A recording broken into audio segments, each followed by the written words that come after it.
पूरे देश की जो एक सोच थी उसके साथ वो मंच बना। दादा भाई नौरोजी, सुरेंद्र नाथ बनर्जी, महादेव रानाडे, ऐसे बहुत सारे लोगों ने मिलकर के 72 लोग थे, 72 लोग थे, वो बॉम्बे के अंदर मीटिंग करके इसकी स्थापना की थी।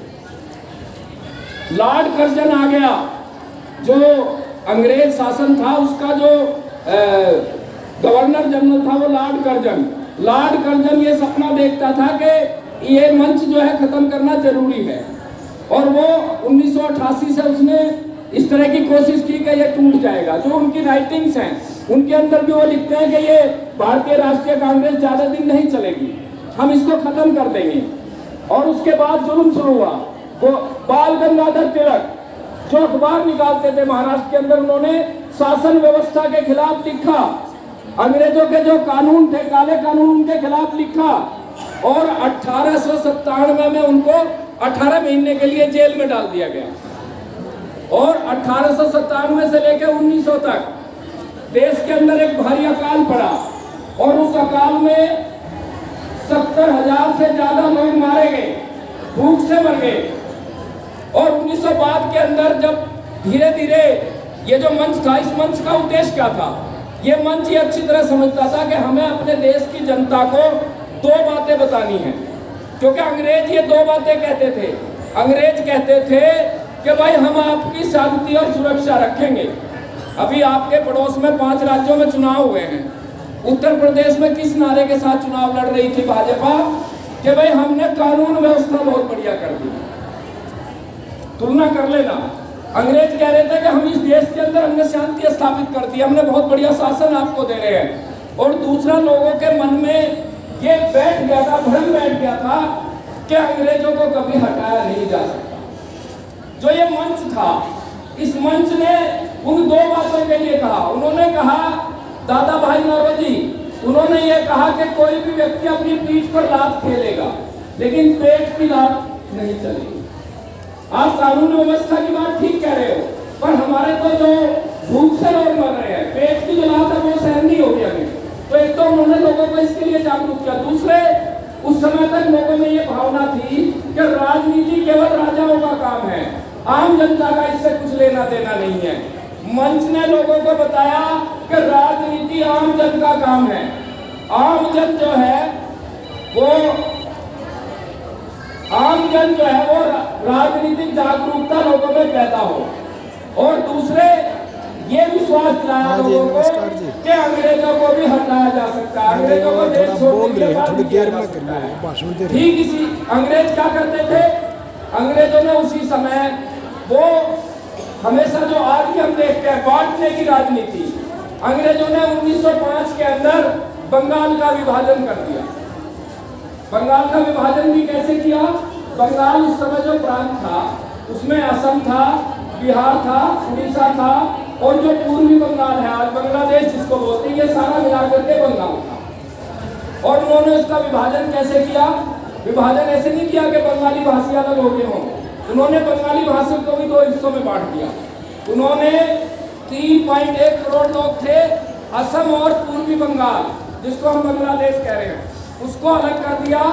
और जो बिहार, उड़ीसा और पश्चिम बंगाल है आज की डेट में, उस बंगाल को अलग कर दिया। 5.4 करोड़ लोग उसके अंदर थे।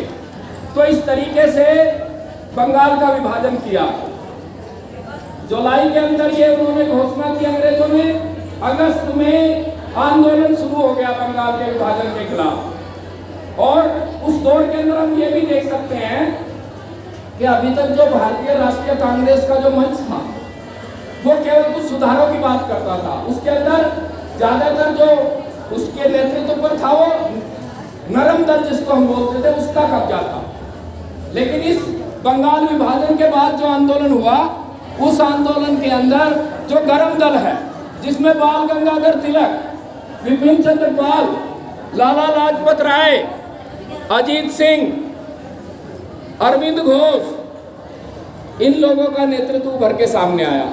और न केवल वो आंदोलन बंगाल तक सीमित रहा, बाल गंगाधर तिलक लेकर के उसको महाराष्ट्र तक गए, लाला लाजपत राय और अजीत सिंह उसको उत्तर प्रदेश और पंजाब तक, इसी तरीके से हैदर अली दिल्ली में, और चिदम्बरम बिल्ले लेके साउथ में गए, यानी पूरे देश के अंदर उस आंदोलन की लहर चली। और अंग्रेज जो है, अंग्रेजों ने फिर भी उत्पीड़न का रास्ता अपनाया और बाद में वो उस आंदोलन बीच में ढीला भी पड़ता रहा। हम कई बार सोचते हैं जब हम आंदोलन करते हैं, यार अब तो लंबा चल गया ये। अभी किसान आंदोलन उदाहरण हमारे सामने है, 380 दिन के बाद सफलता मिली जाकर के। आंगनवाड़ी का आंदोलन आपके सामने है। हरियाणा के अंदर मैंने 1985 में जॉब में आया था और तब से कर्मचारी 106 दिन नहीं देखा जितना बहादुरी के साथ आंगनवाड़ी की बहनें लड़ रही हैं। मैं आपको इसके लिए बधाई देता हूँ। तो ठीक इसी तरीके से जितनी आपके जो पड़ाव हैं, आपके पड़ाव देखने लायक थे। हमने कर्मचारी आंदोलन में पड़ाव डाले हैं, लेकिन उन पड़ाव में और आपके पड़ाव की गुणवत्ता में बड़ा फर्क था। और महिलाएं जिनको ये माना जाता है कि वो घर के कामों के लिए हैं, अब उन्होंने सिद्ध कर दिया कि घर के काम और बाहर के काम अलग अलग नहीं होते, और ना ही पुरुषों और महिलाओं के कुछ काम होते हैं। सभी काम पुरुषों के भी हैं और सभी काम महिलाओं के भी, और महिलाओं ने उसको सिद्ध किया। तो ठीक उसी तरीके से बाद में मैं ज़्यादा, क्योंकि समय थोड़ा सा कम रहा और आप लोगों का जाने का दबाव भी है, तो ये राष्ट्रीय आंदोलन का इतिहास बहुत बड़ा है। हम फिर किसी जब बड़ा आयोजन होगा उसमें करेंगे। मैं थोड़ा शॉर्ट में आपसे बात करूँगा। तो फिर 1911 में सरकार को वो कदम अपना वापस लेना पड़ा। मतलब आप ये देखो कि अंग्रेज की कितनी बड़ी सरकार थी, उनके पास तोपें थी, हथियार थे, सेना थी। लेकिन एक बात मैं आपको बताना चाहता हूँ, सरकारें चाहे कितनी मजबूत हों, उनको अपना शासन चलाने के लिए जनता जरूर चाहिए। जनता की जरूरत होती है। आते हैं ना आपके पास, अभी तो चुनाव की बात है, लेकिन मैं चुनाव के अलावा भी कहता हूँ कि यदि हम सारे कर्मचारी बाइकआउट कर दें सरकार का बाइकआउट करते, हम आपका टैक्स वसूल नहीं करेंगे सरकार का, हम कोई काम नहीं करेंगे सरकार का। ठीक यही का रास्ता अपनाते थे वो लोग। सरकार को जब बाइकआउट, दूसरे क्या था कि एक सीमा के बाद दमन भी सरकार नहीं कर सकती।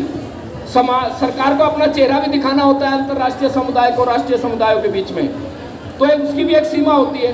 तो 1911 में सरकार को, अंग्रेज सरकार को कदम वापस खींचना पड़ा। उसके बाद जो है पहला विश्व युद्ध हुआ। पहले विश्व युद्ध के साथ सरकार ने जो है अपने तिलक जो थे, तिलक जेल में थे, जेल से बाहर, उनको फिर 6 साल की फिर सजा दी बंगाल विभाजन के आंदोलन के बाद। जेल से बाहर आए, उन्होंने जो है होम रूल लीग, पहली होम रूल लीग की स्थापना की तिलक ने, और दूसरी होम रूल लीग 1917 में एनी बेसेंट, एक अंग्रेज महिला थी, और बाद में सरकार ने उनको भी जेल में डाल दिया, एनी बेसेंट को। फिर 1919 आता है, रोलेट एक्ट, सरकार ने एक कानून लागू किया। वो रोलेट एक्ट क्या था? आज के कानून से तुलना कर लो भाई, किसी को जब चाहे पकड़ लो बिना किसी आरोप के, उसको अंदर कर दो। उस एक्ट के खिलाफ पूरे देश के अंदर विद्रोह हुआ। 13 अप्रैल 1919 को जो पंजाब के नेता थे भारतीय राष्ट्रीय कांग्रेस के, डॉक्टर सत्यपाल और डॉक्टर किचलू, उन दोनों को गिरफ्तार कर लिया। उसके विरोध में जलियांवाला बाग के अंदर हजारों लोग इकट्ठा हो गए, और वहां सरकार ने, अगर किसी ने जलियांवाला बाग देखा है, बहुत छोटी सी गली है जिसमें से वो रास्ता है, वहां जाकर के अंग्रेजी सेना ने उसको घेर लिया, और घेर करके वहां पर लोगों पर गोलियां चलाई। 1000 से ज्यादा लोग मारे गए।